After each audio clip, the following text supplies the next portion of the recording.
nagmamahal sa'yo kundi silang dalawa? Sino ang nagmamalasakit?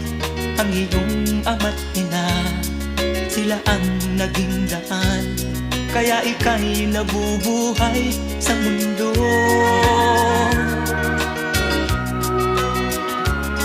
Ano man ang mangyari, hindi sila magbabago.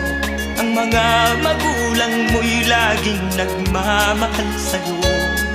Kahit na nasasaktan, kahit na sila'y di mo pinapansin.